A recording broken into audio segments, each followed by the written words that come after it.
ख्वाब वो नहीं होता जो आप सोते वक्त देखते हैं, बल्कि ख्वाब वो होता है जो आपको सोने नहीं देता। Doctor APJ Abdul Kalam. प्रत्येक रविवार की भांति इस रविवार को भी आलोक महाराज के एजुकेशनल वीडियो में आपका स्वागत है, जिसमें आज का मुख्य विषय है बिहार की नदियां। तो प्रश्न शुरू करने से पहले आपसे आग्रह है कि मेरे YouTube चैनल अनुपम ज्ञान को सब्सक्राइब अवश्य कर दें, जिससे मेरा वीडियो सबसे पहले आप तक पहुंचे। तो आइए बिना समय गंवाए प्रश्न का सिलसिला शुरू करते हैं। पर आज का पहला प्रश्न, बिहार की नदियों को कितने भागों में बांटा गया है? प्रश्न एक बार और सुन लीजिए। बिहार के नदियों को कितने भागों में बांटा गया है? उत्तर 2 भागों में। वो 2 भाग कौन कौन सा है? पहला हिमालय प्रदेश की नदियां और दूसरा पठारी या प्रायद्वीप प्रदेशों की नदियां। उपयुक्त दोनों वर्ग की नदियां मुख्य रूप से कहाँ गिरती है? तो मुख्य रूप से गंगा में जाकर गिरती हैं। प्रश्न 2, बिहार के मध्य में कौन सी नदी प्रवाहित होती है? प्रश्न एक बार और सुन लीजिए। बिहार के मध्य में कौन सी नदी प्रवाहित होती है? उत्तर गंगा नदी। गंगा नदी बिहार के मध्य में प्रवाहित होती है, यानी बिहार को 2 भागों में बांटती है।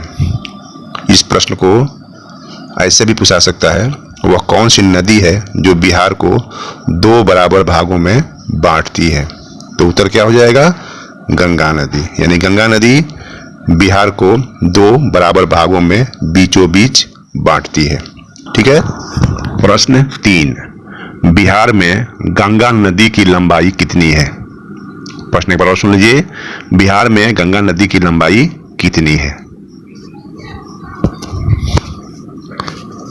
उत्तर 445 किलोमीटर। कितनी है? 445 किलोमीटर बिहार में गंगा नदी की लंबाई है। गंगा नदी की संपूर्ण लंबाई 2525 किलोमीटर है। गंगा नदी की उद्गम स्थान गंगोत्री है।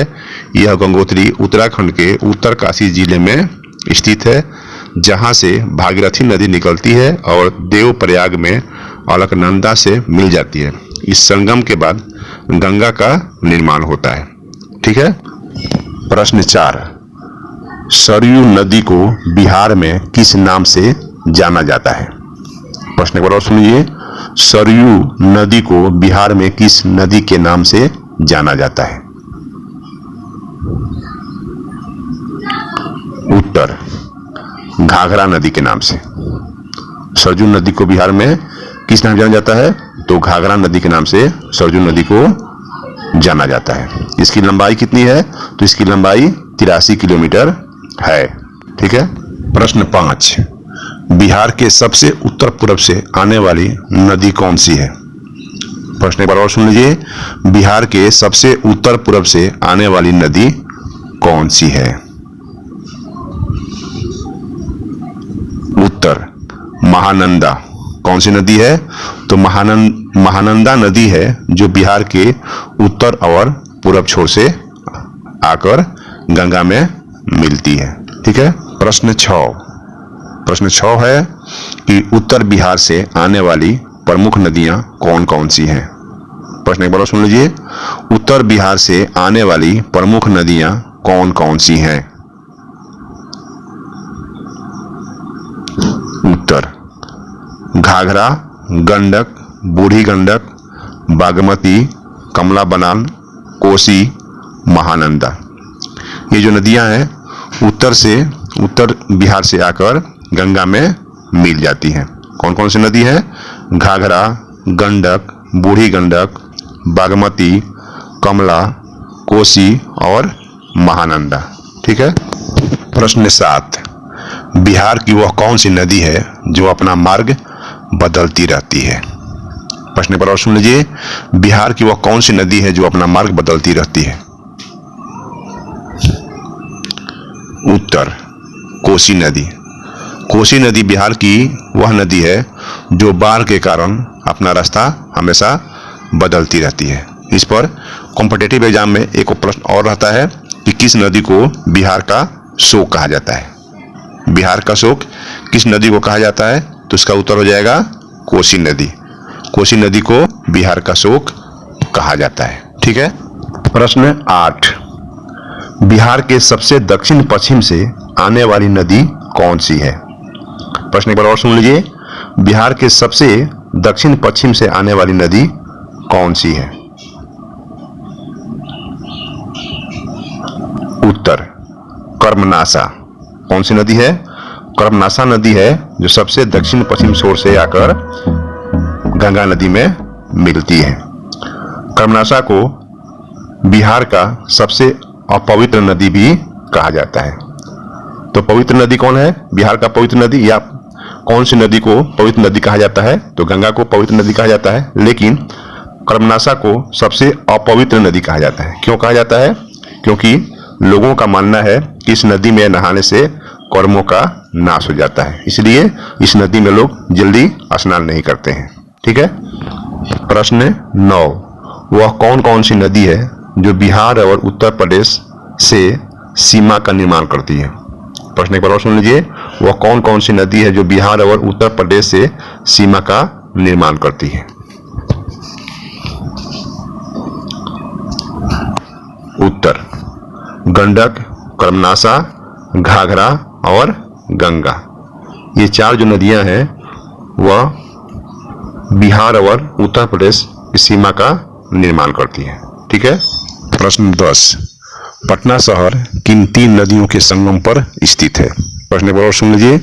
पटना शहर किन 3 नदियों के संगम पर स्थित है?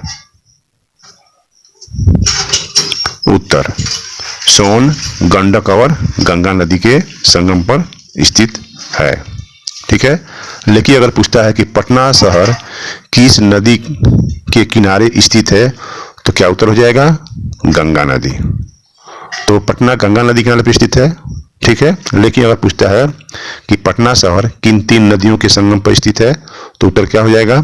सोन, गंडक और गंगा नदी। ठीक है। प्रश्न 11, मध्य प्रदेश से बिहार में आने वाली 2 नदियां कौन कौन सी है? प्रश्न एक बार और सुन लीजिए। मध्य प्रदेश से बिहार में आने वाली 2 नदियां कौन कौन सी हैं? उत्तर सोन और पुनपुन। कौन कौन सी नदी है? सोन नदी और पुनपुन नदी जो है मध्य प्रदेश से बिहार में आती है। सोन नदी दानापुर में गंगा से मिलती है और पुनपुन नदी पटना के फतुहा में आकर गंगा में मिल जाती है। ठीक है। प्रश्न 12, फाल्गु नदी का दूसरा नाम क्या है? प्रश्न बार सुन लीजिए। फाल्गु नदी का दूसरा नाम क्या है?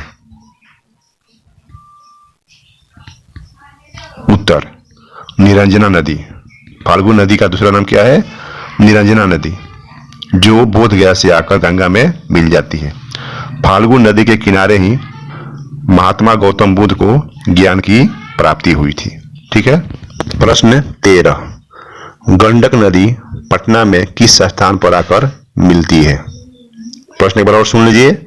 गंडक नदी पटना के किस स्थान पर आकर मिलती है?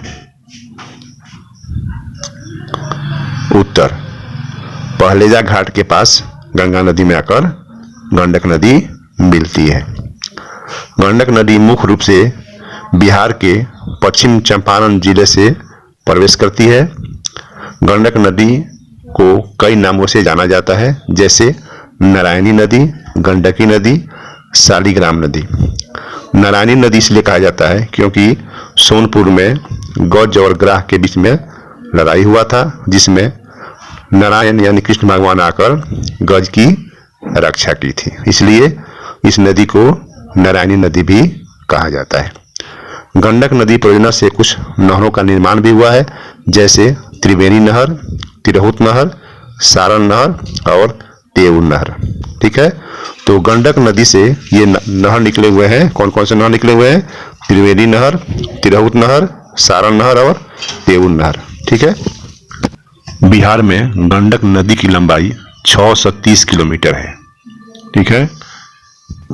प्रश्न 14, महात्मा गांधी सेतु किस नदी पर बना हुआ है? प्रश्न एक बार सुन लीजिए। महात्मा गांधी सेतु जो पटना में है वो किस नदी पर बना हुआ है?